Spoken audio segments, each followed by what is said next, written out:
God's with நிகழ்ச்சிக்கு உங்கள் யாவரையும் அன்புடன் வரவேற்கிறேன். கர்த்தர் உங்களோடு இருக்கிறார். நான் உங்களை விட்டு விலகுவதும் இல்லை, உங்களை கைவிடுவதும் இல்லை என்று ஆண்டவர் வாக்கு கொடுத்திருக்கிறார். தேவனாகிய கர்த்தர் உங்களை கைவிட மாட்டார். ஆண்டவர் அன்புள்ளவர், இரக்கமுள்ளவர், உங்களை ரொம்ப நேசிக்கிறவர். அதனால் அவர் உங்களை விட்டு விலகவே மாட்டார். விசுவாசத்தோடு அவரை நோக்கி பாருங்க. தேவனாகிய கர்த்தர் ஒரு மனிதனுடைய வாழ்க்கையில மாற்றங்களை கொண்டு வருவதற்கு விரும்புகிறார். உங்க வாழ்க்கையில நீங்க எந்த காரியங்களில் மாற்றங்கள் வர வேண்டும் என்று நீங்கள் விரும்புகிறீர்களோ அதில் கர்த்தர் மாற்றங்களை கொடுப்பதற்கு வல்லமுள்ளவராயிருக்கிறார். ஒரு படுக்கையில் வியாதியாக கிடக்கிற ஒரு மனுஷனுடைய வாழ்க்கையை அவர் மாற்றுகிறார். வேதம் அப்படிதான் சொல்லுகிறது. ஒரு வசனத்தை வாசிக்கலாம். சங்கீதம் புஸ்தகம் 41 சங்கீதம் அதனுடைய 3வது வசனத்தை நான் வாசிக்கிறேன். சங்கீதம் 41:3. படுக்கையின் மேல் வியாதியாய் கிடக்கிற அவனை கர்த்தர் தாங்குவார். அவனுடைய வியாதியிலே அவன் படிக்க முழுவதையும் மாற்றி போடுவார். படிக்க முழுவதையும் மாற்றி போடுவீர் என்று தாவீது சொல்லுகிறான். வியாதியின் மேலே படுக்கையாக கிடக்கிற அவனை கர்த்தர் தாங்குகிறார். அவன் படிக்க முழுவதும் மாற்றி போடுவான். தேவனாகிய கர்த்தர் உங்களுடைய வாழ்க்கையில மாற்றங்களை கொண்டு வர முடியும். ஏன்னா அவருடைய வல்லமை பெரியது, அவருடைய மகிமை பெரியது. அவர் ஒரு மனிதனுடைய வாழ்க்கையில மாற்றங்களை எப்படி கொண்டு வந்திருக்கிறார், எப்படி கொண்டு வந்து கொண்டிருக்கிறார் என்பதை பார்க்க முடிகிறது. வேதத்தில் வாசிக்கும் போது பல மனிதனுடைய வாழ்க்கையில மாற்றங்களை உண்டாக்கி கொடுத்திருக்கிறார். பல மனிதனுடைய வாழ்க்கை மாறி போனதை வேதம் நமக்கு ஆதாரமாய் சாட்சி கொடுக்கிறது. உங்கள் துக்கம் சந்தோஷமாய் மாறும் என்று சொன்னவர் எல்லாவற்றையும் மாற்றுவதற்கு அவர் வல்லமை உள்ளவராயிருக்கிறார். இன்றைக்கு என்ன காரியத்தில் மாற்றங்கள் வேண்டும் என்று நீங்கள் எதிர்பார்க்கிறீர்களோ அதை தேவனிடத்தில் நீங்கள் கேட்கும் பொழுது மாற்றங்கள் உண்டாகும். தேவனிடத்தில் ஜெபிக்கும் போது மாற்றங்கள் உண்டாகும். ஆண்டவரிடத்தில் போய் விண்ணப்பம் பண்ணி, ஆண்டவரே, இந்த உலகத்தில் உம்மை தவிர என் வாழ்க்கையில் ஒரு மாற்றத்தை கொண்டு வருவதற்கு வேற யாரும் இல்லை. என் பிள்ளைகளுடைய வாழ்க்கையில் ஒரு மாற்றத்தை கொண்டு வருவதற்கு யாரும் இல்லை. என்னோட யுத்தம் பண்ணுகிறவர்கள், அவங்களோட பேசி அவங்களுக்குள்ள ஒரு மாற்றத்தை கொண்டு வருவதற்கு நீங்க தான் ஆண்டவரே, உம்மால தான் ஆகும் என்று விசுவாசித்து அவரிடத்தில் நீங்கள் கேட்பீங்கன்னா அவர் மாற்றங்களை கொடுப்பார். வேதத்தில் பல மனிதருடைய வாழ்க்கையில வியாதியோடு இருந்தவங்க வாழ்க்கையில மாற்றங்களை கர்த்தர் உண்டாக்கி கொடுத்திருக்கிறார். அவங்களுடைய வாழ்க்கையில் ஒரு மாற்றத்தை ஏற்படுத்தி கொண்டிருக்கிறார். அநேக குஷ்டரோகத்தை நீக்கி அவங்க சரீரத்தில் ஒரு மாற்றத்தை கர்த்தர் உண்டாக்கினார். தேவனாகிய கர்த்தர் யார் தெரியுமா? அவர் சரீரத்திலே ஒரு மனுஷனுக்கு மாற்றத்தை உண்டாக்கி தர முடியும். 2வது, ஆவியில ஒரு மனுஷனுக்கு மாற்றத்தை உண்டாக்கி தர முடியும். ஆத்துமாவிலையும் ஒரு மனிதனுக்கு தேவன் மாற்றங்களை உண்டாக்கி தர முடியும். இப்போ ஆவி, ஆத்துமா, சரீரம் கொண்ட மனிதனை முழுமையாக மாற்றுவதற்கு மனுஷனை படைத்த தேவனால மட்டும்தான் முடியும். ஏன்னா மனிதனுடைய எண்ணங்களை, மனிதனுடைய நினைவுகளை அவனுடைய தோற்றங்களை, அவன் சிந்தனைகளை எல்லாவற்றையும் ஆராய்ந்து அறிகிறவர் கர்த்தர். அவர் மட்டும்தான் எல்லாவற்றையும் அறிய முடியும். ஒரு மனுஷனை குறித்து இவன் நல்லவனா கெட்டவனான்னு தெரியலையே, இவன் இப்படி பேசுகிறான், இப்படி நடந்துக்கிறான். சிலருக்கு சந்தேகம், நடக்க அன்பாக இருக்கும், குணம் ஒருவேளை அவனுக்கு கெட்டமாக இருக்குமோன்னு நினைப்பாங்க. சில பார்க்கும்போதெல்லாம் அவன் நல்லவனா கெட்டவனா என்ற சந்தேகத்தோடவே பார்ப்பாங்க. இப்படி ஒரு மனிதனுடைய மனதை இன்னொரு மனிதன் முழுமையாக அறிய முடியவில்லை. அதனால தான் ஒரு மனுஷனை இன்னொரு மனுஷன் மாற்ற முடியவில்லை. ஒரு மனுஷனுங்களுக்கு மாற்றத்தை கொண்டு வர முடியலை. இந்த உலகத்தில் ஆண்டவர் தான் உங்கள் வாழ்க்கையில் மாற்றத்தை கொண்டு வர வேண்டும் என்று நீங்கள் விசுவாசிக்க வேண்டும். அவரால் மட்டும்தான் முடியும். வேறு எந்த மனுஷனாலேயும் மனுஷனுக்கு மாற்றங்களை கொடுக்க முடியாது. உன் பிள்ளையினுடைய வாழ்க்கையில் ஒரு மாற்றம் வேணுமா? உங்கள் வியாதியிலிருந்து ஒரு மாற்றம் உங்களுக்கு வேணுமா? உங்கள் துக்கம் சந்தோஷமாய் மாற வேணுமா? உங்கள் வாழ்க்கையில் ஏதோ ஒரு பிரச்சனை, தீராத பிரச்சனையில் ஒரு மாற்றம் வேண்டுமா? உனக்கும் உன் எதிராளிக்கும் இருக்கிற பகையில் ஒரு மாற்றங்கள் ஏற்படணுமா? கர்த்தரிடத்தில் நீங்க ஜெபித்தவர் உங்களுக்கு மாற்றங்களை உண்டாக்கி தருவார், மாற்றங்களை ஏற்படுத்தி தருவார். படுக்கையின் மேல் வியாதியாக்கி எடுக்கிற அவனை கர்த்தர் தாங்குகிறார். தேவனாகிய கர்த்தர் ஒரு மனிதன் வியாதிப்படும் போது, கஷ்டப்படும் போது, பலவீனப்படும் போது, சோர்ந்து போகும்போது யார் தாங்குவா? என்னை யார் தாங்கிறது? யார் தாங்கி பிடிக்க முடியும்? சிலர் நினைக்கிறாங்க, நான் இப்படிப்பட்ட நிலைமையில என்னை தாங்கிறதுக்கு யாரும் இல்லைப்பா, என்னை தாங்குவதற்கு ஒருத்தரும் வரமாட்டேங்கிறாங்க. பிரியமானவர்களே, உங்களை கர்த்தர் தாங்குவார், அவர் ஏந்துவார், சுமப்பார், தப்புவிப்பார். அவரால் எல்லாம் மாற்ற முடியும். விசுவாசிக்கிறீங்களா? நீங்க விசுவாசித்தால் உங்களுடைய பிரச்சனை எதுவாக இருந்தாலும் அதில் மாற்றங்களை தேவன் கொண்டு வர முடியும். முதலாவது நீங்க விசுவாசிக்க வேண்டும். அடுத்தது ஆண்டவரை நோக்கி கூப்பிட வேண்டும். மாற்றங்கள் உண்டாவதற்கு ஒரு மனிதன் உண்மையான தெய்வத்தை நோக்கி கூப்பிட வேண்டும். ஆண்டவரை நோக்கி நீங்க கூப்பிட்டு பாருங்க.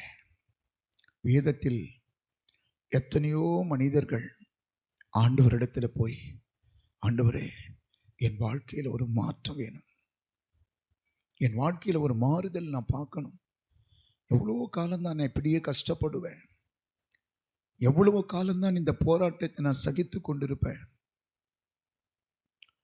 எவ்வளவோ காலம்தான் இந்த வியாதியோடு நான் வேதனையோடு இருப்பேன், தாங்க முடியலப்பா, தாங்க முடியல. கர்த்தர் உன்னை தாங்குவார். அப்படிப்பட்ட சூழ்நிலை ஒரு மனுஷனை கர்த்தர் தான் தாங்குறார். மனுஷன் சில நேரத்தில் தவறு செய்து வேதனை அடையும் போது, சில தவறுகளை உணர்ந்து மனம் குமுறுதல் ஏற்படும் போது தேவன் மனம் உடைந்து போன அந்த மனிதனை தாங்குகிறார். தேவனால் மட்டும்தான் முடியும், தாங்க முடியும். அன்னாள் என்கிற ஒரு பெண்மணி, தேவனிடத்தில் விசுவாசமான ஒரு பெண்மணி. அவனுடைய கணவர் எல்கனா, அவளுக்கு பிள்ளை இல்லை. ஆனால் அவளோடு கூட இருந்த சகோதரி, அவளுக்கு 2 மனைவி. எல்கனாவுக்கு முதலாவது மனைவி பெனினாளுக்கு குழந்தையெல்லாம் இருக்கு. ஆனா நிறைய குழந்தை பிறந்துச்சு, இவளுக்கோ பிள்ளை இல்லை. அவளுடைய வார்த்தை இவளை உடைக்கிறது. பெண்ணினால் அன்னாளை குத்தி குத்தி குத்தி பேசுகிறார். தாங்க முடியல வார்த்தையில. மனம் உடைந்து போனால் அன்னாள், இருதயமே நொறுங்கி போச்சு அந்த வார்த்தையில. இன்றைக்கு வார்த்தையின் ஆழம் தெரியாம அநேகர் பேசுவார்கள். அந்த வார்த்தையினுடைய வலி, அந்த தாக்குதல் என்பது அது மிகவும் ஆழமாய் ஒரு மனிதனை தாக்கும் என்பதை உணராமல் சிலர் குற்றங்களை பேசுகிறார்கள், குறைகளை பேசுகிறார்கள், திட்டுகிறார்கள், இப்படி நடந்து கொள்ளுகிறார்கள். ஆனால் அந்த வார்த்தை கேட்கிறவர்களுக்கோ உள்ளத்தில் ஒரு மிகப்பெரிய காயம் உண்டாகிவிடும். இப்படிதான் தேவாலயத்துக்கு போன அன்னாளுடைய உள்ளத்தில் பெனினாளுடைய வார்த்தைகள் அதிகமான காயத்தை உண்டாக்கிற்று. அவளால் தாங்க முடியல. தேவ சமூகத்துக்கு போனா, ஆண்டவரே, எனக்கு ஒரு பிள்ளை இருந்தா இந்த சொல் எனக்கு கிடைக்காது. நான் இப்படியே அவமானப்பட வேண்டும். நான் ஏன் அவள் பேசுகிற வார்த்தை கேட்டு கலங்க வேண்டும்? எனக்கு ஒரு பிள்ளையை கொடுங்க, அதை நான் உமக்கே கொடுத்து விடுகிறேன் என்று சொன்னபோது அவளுடைய வாழ்க்கையில அடைக்கப்பட்டிருந்த கர்ப்பத்தை கர்த்தர் திறந்தார். துக்கமான வாழ்க்கை மாறி போனது. மகிழ்ச்சி அடைய ஆரம்பித்தாள். தேவ சமூகத்தில் விசுவாசத்தோடு போய் தேவனிடத்தில் விண்ணப்பம் பண்ணினதனால் அவருடைய வாழ்க்கையில் ஒரு மாற்றம் வந்தது. உங்களுக்கு ஒரு ரகசியத்தை சொல்லட்டுமா? விண்ணப்பங்களில் மாற்றங்கள் உண்டாகும் என்பதை மறந்துடாதீங்க. ஒரு விண்ணப்பத்தை தேவனிடத்தில் வைக்காமலேயே, நீங்க போய் ஆண்டவரிடத்தில் கேட்காமலேயே ஆண்டவர் ரட்சித்துடுவார், மாற்றங்கள் வந்துவிடும் என்று நினைக்காதீங்க. யாரோ ஒருவர் உங்களுக்காக ஜெபிப்பதனால் மாற்றங்கள் ஏற்பட்டு விடும் என்று எண்ணி விடாதீர்கள். நீங்களும் போய் ஆண்டவருடைய சமூகத்தில் ஜெபிக்க வேண்டும். தேவனிடத்தில் நீங்களும் போய் விண்ணப்பம் பண்ண வேண்டும். ஆமா, தேவ சமூகத்தில் அன்னாள் போய் அழுதாள். பல மணி நேரம் விண்ணப்பம் செய்தால், தன் இருதயத்தில் புலம்பினாள், தேவனோடு பேசினாள். மாற்றத்தை கர்த்தர் உண்டாக்கினார். அன்னாளின் கர்ப்பத்தை கர்த்தர் திறந்தார், சாமுவேலை கொடுத்தார். இன்றைக்கு உங்க வாழ்க்கையில எந்த காரியத்தில் மாற்றம் வர வேண்டும் என்று நீங்கள் அழுது கொண்டிருக்கிறீங்களோ, புலம்பிக் கொண்டிருக்கிறீங்களோ, ஒருவேளை உங்களுடைய பிள்ளைகளுடைய திருமண காரியத்தில் மாற்றம் வர வேண்டும் என்று நினைத்து கொண்டிருக்கலாம். உங்களுடைய சரீரத்தில் வியாதி இருந்தால் அந்த வியாதியில் ஒரு துளி மாற்றமாவது ஏற்படணும், அது சுகமாவதற்கு ஏதுவாக என்று எதிர்பார்க்கலாம்.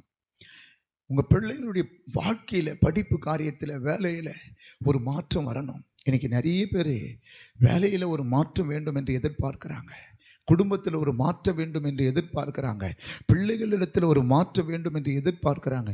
ஆனால் இந்த மாற்றங்களை உருவாக்குற தேவனிடத்தில் போய் விண்ணப்பிக்கவும் ஜெபிக்கவும் தவறி போகிறார்கள். நான் சொல்லுவேன், தேவனிடத்தில் வருகிற ஒரு மனிதனையும் அவர் புறம்பே தள்ளுவதே இல்லை. நீங்க யாரா இருந்தாலும் பரவாயில்லை, நீங்க எப்படிப்பட்ட பாவியா இருந்தாலும் பரவாயில்லை, தேவன் உங்களை வெறுக்கிறவர் அல்ல. உங்கள் பாவத்தை தான் அவர் வெறுப்பார். பாவம் செய்கிற மனிதனை ஒருபோதும் அவர் வெறுக்கல. அப்படி வெறுத்திருந்தா ஒரு மனிதர்கள் கூட இன்றைக்கு தேவனிடத்தில் விண்ணப்பம் செய்ய முடியாது. பிரியமானவர்களே, நீங்க தேவனிடத்தில் ஜெபிக்க வேண்டும், ஆண்டவரிடத்தில் கேட்க வேண்டும். கர்த்தர் உங்கள் விண்ணப்பத்தை கேட்க வாஞ்சிக்கிறார், மாற்றத்தை ஏற்படுத்துவார். தேவனால் எல்லாம் மாறும். அவரால் கூடாத காரியம் ஒன்றுமே இல்லை. அவர் உனக்கு செய்வார். அவர் செய்ய நினைத்தது ஒரு நாளும் தடைபடாது, ஒரு நாளும் தடைபடாது. யோபினுடைய வாழ்க்கையில பெரிய சிறையிருப்பு, இனி அவனுடைய வாழ்க்கையில் ஒரு மாற்றத்துக்கான வழியும் இல்லை என்று எல்லாரும் எண்ணிவிட அளவுக்கு கூடிய அவன் வாழ்க்கையில போராட்டம். அவனோடு கூட இருந்த சிநேகிதர்கள் இனி யோபினுடைய வாழ்க்கையில மாற்றம் ஏற்படுவதற்கு வழியே இல்லை, ஆண்டவரே கடவுளே கைவிட்டுட்டார் என்று சொல்லிட்டு சிநேகிதர்கள் போயிட்டாங்க. அவங்க மனைவி தேவனை தூசித்து ஜீவனை விடும், இன்னும் உன் உத்தமத்தில் உறுதியா இருக்கிறியே, இந்த பாடு இந்த கஷ்டம் போராதா, இனி இது மாறாது என்ற ஒரு முடிவுக்கு யோபின் மனைவி வந்து விட்டாங்க. அவன் வாழ்க்கையில மாற்றம் வராது, அவன் சரீரத்தில் மாற்றம் வராது. யோபு பிசாசனால் சோதிக்கப்படும் பொழுது, சாத்தானால் சோதிக்கப்படும் முழு சரீரத்திலையும் ஓடை எடுத்து சுரண்டி கொண்டு புழுதி அள்ளி மேலே கொட்டி கொண்டு விழுதியிலே கிடந்தான். அவனை பார்த்தவர்கள் எல்லாரும் இவன் வாழ்க்கையில இனி மாற்றம் கிடையாது என்று சொல்லக்கூடிய அளவுக்கு தான் இருந்தான். இனி வாழ்க்கையில மாற்றம் ஏற்படுவதற்கு வழியே இல்லை. தேவன் இவனை முழுமையாய் வெறுத்து விட்டார் என்று நினைத்தார்கள். ஆனால் யோபுக்கு ஒரு விசுவாசம் இருந்தது. என்னை கொன்று போட்டாலும் நான் கர்த்தர் மேல நம்பிக்கையா இருப்பேன். என்னை கொன்று போட்டாலும் நான் கர்த்தர் மேல நம்பிக்கையா இருப்பேன். கர்த்தரை நான் விட மாட்டேன். ஆண்டவர் ஆராய்ந்து முடியாத பெரிய காரியங்களையும் எண்ணி முடியாத அதிசயங்களையும் செய்கிறவர். எப்ப சொல்றான்? ஓடு எடுத்து சுரண்டி கொண்டிருக்கும் போது. தேவரே, நீ சகலத்தையும் செய்ய வல்லவர், நீ செய்ய நினைத்தது தடைப்படாது. யோபு 42 அதிகாரம் நினைக்கிறேன், வசிக்கிறேன் பாருங்க, 1-2 வருஷம். அப்பொழுது யோபு கர்த்தருக்கு பிரயோஜனமாக, தேவரே சகலத்தையும் செய்ய வல்லவர், நீர் செய்ய நினைத்தது தடைப்படாது என்பதை அறிந்திருக்கிறேன். எல்லாரும் அறிஞ்சுக்கிட்டதுன்னா இவன் வாழ்க்கையில் எந்த மாற்றம் வராதுன்னு. ஆனால் யோபு என்ன அறிந்திருந்தான்? தேவன் நினைத்தான் என் வாழ்க்கையில் இப்பொழுது கூட மாற்றம் தர முடியும். நம்பிக்கை, விசுவாசம். யோபினுடைய உள்ளத்தில் ஒரு மாற்றத்தை கர்த்தர் எனக்கு தர முடியும் என்ற ஒரு விசுவாசம் உள்ளவே ஓடிக்கொண்டிருந்தது. ஆனால் அவன் விசுவாசத்தை கெடுப்பதற்கு, இனி அவன் வாழ்க்கையில மாற்றங்கள் வராது என்று பேசுவதற்கு ஏராளமான பேர் இருந்தார்கள். அவனுக்கு ஆறுதல் சொல்ல ஒருவரும் இல்லை.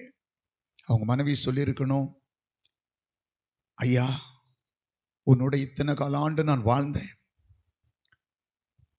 உம்முடைய தெய்வம் நம்ம நம்பிக்கொண்டிருந்த ஆண்டவர், இந்த நாள் வரையும் நம்ம ஆண்டவருக்காக நீதியா நீங்க வாழ்ந்தீங்க, பரிசுத்தமா வாழ்ந்தீங்க, உன்னை அந்த ஆண்டவர் கைவிட மாட்டார், ஏன் நம்மை கைவிட மாட்டார் என்று யோபு மனைவி சொல்லி ஆறுதல் படித்திருக்க வேண்டும். ஆனால் தேவனை தூசித்து ஜீவனை விடு செத்துப்போ என்று சொல்லும் போது இனி மாற்றம் வராது என்பதை அவள் முடிவு செய்து விட்டாள். ஆனால் யோபு வாழ்க்கையில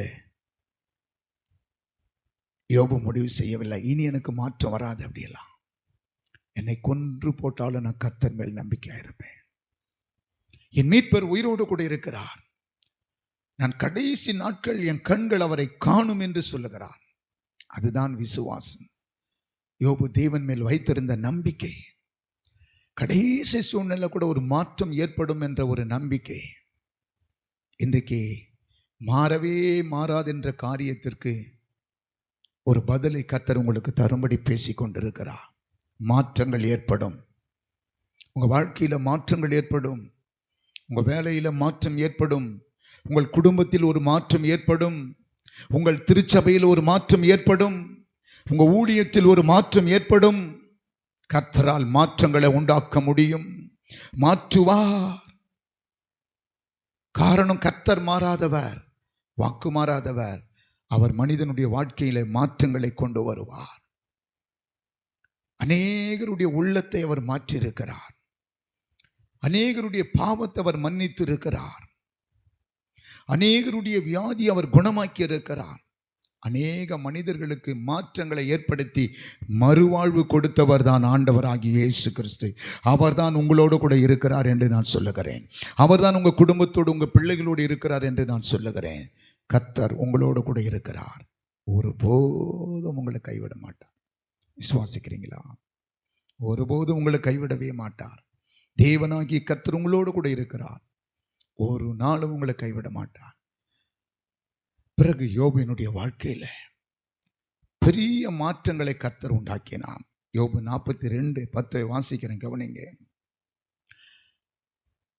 யோபு தன் சிநேகிதருக்காக வேண்டுதல் செய்தபோது கர்த்தர் அவன் சிறையிருப்பை மாற்றினார். மாற்றத்தை பற்றி பேசிக் கொண்டிருக்கிறேன். இந்த வார்த்தை கேட்டுக்கொண்டிருக்கிற உன் வாழ்க்கையில ஒரு மாற்றத்துக்கான படிகள் திறக்கப்பட்டது, வழிகள் திறக்கப்பட்டது. இதை கேட்டுக்கொண்டிருக்கிற அன்பு தாயே, உன் பிள்ளையினுடைய வாழ்க்கையில மாற்றம் வரும். இதை கேட்டுக்கொண்டிருக்கிற அன்பு சகோதரி, உன் வேலையில மாற்றம், உன் குடும்பத்தில் மாற்றம், உன் கணவருக்குள்ள ஒரு மாற்றம், எல்லாவற்றிலும் மாற்றங்களை கர்த்தர் உண்டாக்க போகிறார். அதுதான் இந்த வார்த்தை உங்களை கேட்கும்படி செய்கிறார்.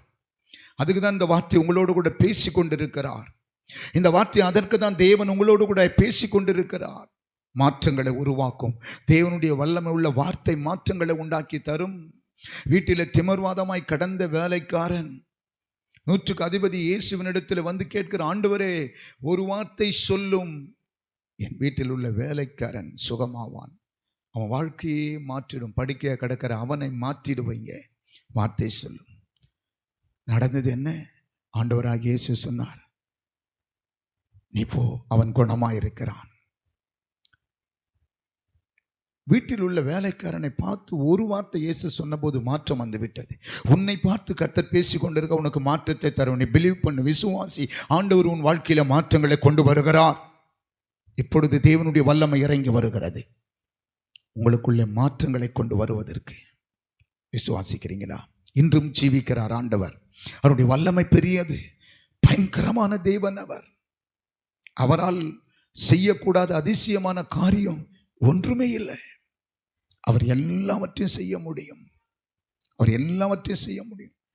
மரித்தோரை உயிரோடு எழுப்பினவர், சப்பானியை நடக்க வைத்தவர், குருடரை பார்வடி செய்தவர். உன் வாழ்க்கையில மாற்றங்கள் கொண்டு வர முடியாதா? முடியும். நீ விசுவாசித்தால் தேவன் இந்த நாளிலே ஒரு மாற்றத்தை கர்த்தர் உனக்கு தருவார். வெகு சீக்கிரத்தில் நிறைய காரியத்தில் உங்களுக்கு மாற்றங்களை தேவன் உண்டாக்கி தரப்போகிறார். சீக்கிரமாய் மாற்றம் வருகிறது. உன் பிஸ்னஸ்ல ஒரு மாற்றம், உன் வேலையில ஒரு மாற்றம், உன் வியாபாரத்தில் ஒரு மாற்றம், உன் வியாதியில ஒரு மாற்றம், உன் குடும்பத்தில் ஒரு மாற்றம்.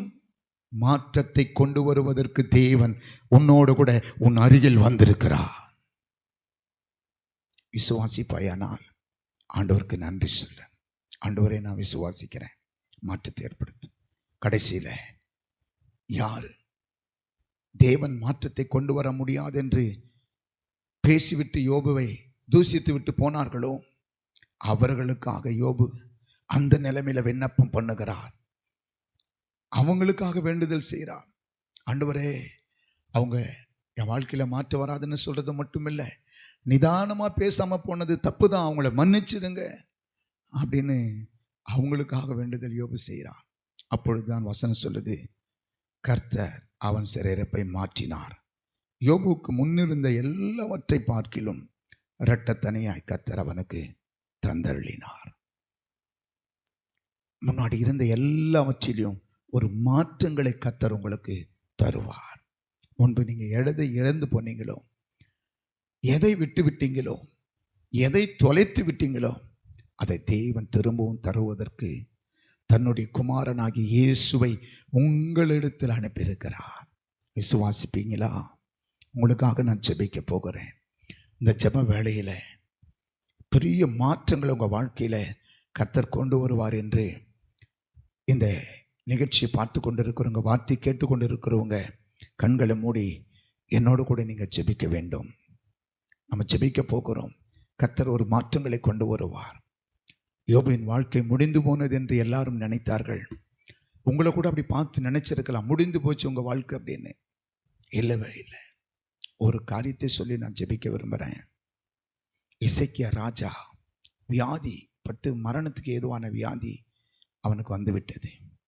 அந்த நேரத்தில் ஆண்டவர் சொன்னார், வீட்டு காரியத்தை எல்லாம் ஒழுங்குபடுத்தி நீ மரித்து போவாய். ஏசாயா தீர்க்கதரிசி வந்து எசேக்கியேல் இடத்துல சொன்ன உடனே எசேக்கியா உடனே ஆண்டவர் பக்கமாய் திரும்பி, இல்லை, நான் ஏன் மரிக்க வேணும், இந்த வியாதியில் எனக்கு ஒரு மாற்றம் வேணும், கண்ணீர் விட்டான். சுவர்புறமாய் திரும்பி அழுகிறான் எசேக்கியா. தேவ சமூகத்தில் அழுகிறான். ஆண்டவர் கொஞ்ச நேரத்தில் அவன் விண்ணப்பத்தை கேட்டு ஏசாயா தீர்க்கதரிசி திரும்ப அனுப்புகிறார். 15 வருஷம் நீ உயிரோடு இருப்பாய். ஆயுசு நாட்களை கூட்டுகிறேன். பிரியமானவர்களே, மாற்றங்கள் தேவனால் கொண்டு வர முடியும் என்று நம்புவீங்கன்னா தேவ சமூகத்தில் கண்ணீர் விட்டு ஜெபிங்க. அவரை நோக்கி கூப்பிடுங்க. மாற்றங்களை கர்த்தர் உண்டாக்கி தருவார். அவரை நோக்கி மாற்றங்களை கர்த்தர் அவரை கூப்பிடுங்க, அவரை கூப்பிடுங்க. ஜெபிக்கலாமா? Glory to God. கர்த்தர் நல்லவர். ஜெபம் செய்வோம். பரிசுத்தமுள்ள பரலோக பிதாவே, இந்த நிகழ்ச்சியின் மூலமாக உம்முடைய வார்த்தை கேட்டுக்கொண்டிருந்த ஒவ்வொருவரையும் நீர் பார்க்கிறீர். முகத்தை அல்ல, அவர்கள் இருதயத்தையே பார்க்கிறீரப்பா. அவர்கள் இருதயத்தில் இருக்கிற வேதனைகளை கர்த்தர் நீர் பார்க்கிறீர். உள்ளம் உடைந்த நிலைமையில இது மாறுமா, இந்த காரியத்தில் ஒரு மாற்றம் வருமா என்று உடைந்து போன நிலைமையில் இருக்கிற அன்பு தாயுடைய உள்ளத்தை கட்டி எழுப்புங்கப்பா. மாற்றங்கள் வரட்டும். ஐயோ, எனக்கு ஒரு மாற்றம் வேணும், இப்பொழுது மாற்றம் வேணும் என்று ஜெபிக்கிற நம்முடைய பிள்ளைங்க வாழ்க்கையில கர்த்தர் மாற்றத்தை உண்டாக்கி தாங்கப்பா. Glory to God. இரக்கம் செய்யுங்க, இரக்கம் செய்யுங்க, மாற்றத்தை ஏற்படுத்துங்க. பரிசுத்த ஆவியானவர் மாற்றங்களை உண்டாக்கி தாங்க. உங்க தெய்வீக பிரசன்னம் யோபினுடைய வாழ்க்கையை மாற்றிட்டு விட்டது ஆண்டவரே. வியாதியில படிக்க கெடுக்கிற அவனை கர்த்தர் தாங்குகிறார், அவன் படிக்க முழுவதும் மாற்றுகிறார். ஆண்டவரே, நீர் மாற்றுவீர். இப்பொழுது ஒவ்வொருவர் மேலும் உடைய வல்லமை இறங்கட்டும் என்று நான் ஜெபிக்கிறேன். Glory to God. அற்புதங்கள் நடப்பதாக. ஒவ்வொரு வீடுகளுக்குள்ள கர்த்தருடைய ஆவியானவர் மாற்றங்களை உண்டாக்கி தாரும். ஒவ்வொரு குடும்பத்தில் மாற்றங்கள் உண்டாகட்டும், தனிப்பட்ட வாழ்க்கையில் மாற்றங்கள் உண்டாகட்டும், ஒவ்வொரு மனிதர்களுக்குள்ள மாற்றம் உண்டாகட்டும் என்று நான் ஜெபிக்கிறேன். கர்த்தருடைய ஆவியானவர் மாற்றங்களை ஏற்படுத்தி தருவீராக. மாற்றங்களை கர்த்தர் உண்டாக்கி தருவீராக. என் தேவனாகிய கர்த்தர் மாற்றத்தை உண்டாக்கி தாங்க. மாற்றங்கள் ஏற்படட்டும் ஆண்டவரே. இப்பொழுது விடுதலை உண்டாகட்டும். வியாதியில படிக்க கெடுக்கிற அவனை கர்த்தர் தாங்குகிறார். படிக்க முழுவதும் மாற்றி போடுவீர். இப்பொழுது இயேசுவின் நாமத்தினால் வியாதிகள் சுகமாகட்டும் என்று நான் ஜெபிக்கிறேன். எல்லா கட்டுகளும் அவிழ்க்கப்படட்டும், எல்லா நுகங்களும் உடைக்கப்படட்டும். இயேசுவின் நாமத்தினால் வியாதியின் கட்டுகள் தரிப்புண்டு போகட்டும் ஆண்டவரே. இதோ கண்ணீரோடு இந்த நிகழ்ச்சியை பார்த்து ஜெபித்து கொண்டிருக்கிற ஒவ்வொருடைய தேவைகளை கர்த்தர் அறிந்திருக்கிறேன். அவருடைய தேவைகளிலே அற்புதமான கரம் இடைப்பட்டு மாற்றத்தை கொண்டு வரட்டும். படுக்கை வியாதி மாறட்டும். குடும்பத்தின் சாபம் ஒளியட்டும் இயேசுவின் நாமத்தினால. பொல்லாத ஆவிகள் இயேசுவின் நாமத்தினால் வெளியே போகட்டும். குடும்பத்தில் ஓயாத சண்டைகள், குடும்பத்தில் ஓயாத பிரச்சனைகள், மாற்றங்கள் உண்டாகட்டும் இயேசுவின் நாமத்தினால. இப்போது கர்த்தருடைய ஆவியானவர் இறங்கி கிரியை செய்யும்படிக்கு ஜெபிக்கிறேன். கர்த்தருடைய ஆவியானவர் கிரியை செய்யுங்கப்பா. இயேசுவின் நாமத்தினால நான் ஜெபிக்கிறேன். இப்பொழுதே மாற்றம் வருகிறதற்காய் ஸ்தோத்திரம். இப்பொழுதே மாற்றம் உண்டாகிறதற்காய் ஸ்தோத்திரம். இயேசுவின் நாமத்தில் விடுதலை உண்டாகிறதற்காய் ஸ்தோத்திரம். வேலையில் மாற்றம் உண்டாகிறதற்காய் ஸ்தோத்திரம். பிஸ்னஸில் மாற்றம் உண்டாகிறதற்காய் ஸ்தோத்திரம். சபையிலே கர்த்தர் ஒரு மாற்றத்தை உண்டாக்குறதற்காய் ஸ்தோத்திரம். ஆவிக்குரிய வாழ்க்கையில் ஒரு மாற்றங்கள் உண்டாகிறதற்காய் ஸ்தோத்திரம். கர்த்தருடைய ஆவியானவர் இரக்கம் செய்யுங்கப்பா, இரக்கம் செய்யுங்க. ஒவ்வொருடைய இருதயத்தை பார்க்கிறீர். இருதயத்தில் காயப்பட்டிருக்கிற காயங்களை ஆற்றி அப்படி கண்ணீரை துடைத்து ஆறுதல் படுத்துங்க ஆண்டவரே. நீ சர்வவல்லமுள்ள தேவன். அன்னாளின் காயத்தை ஆற்றினவர், மாற்றினவர். ஆமென். யோபினுடைய காயத்தை ஆற்றி மாற்றினவர். தாவீதினுடைய காயங்களை ஆற்றி மாற்றினவர். எத்தனையோ மனிதர்களுடைய வாழ்க்கையில் மாற்றங்களை கொடுத்தவர். இப்போது ஒரு மாற்றத்தை உண்டு பண்ணித்தாரோம். நீர் அப்படி செய்கிறதற்காய் ஸ்தோத்திரம். உம்முடைய கரத்தில் ஒப்பு கொடுக்கிறேன்ப்பா. இயேசுவின் நாமத்தில் ஜெபிக்கிறேன், ஜீவனுள்ள நல்ல பிதாவே. ஆமென், ஆமென்.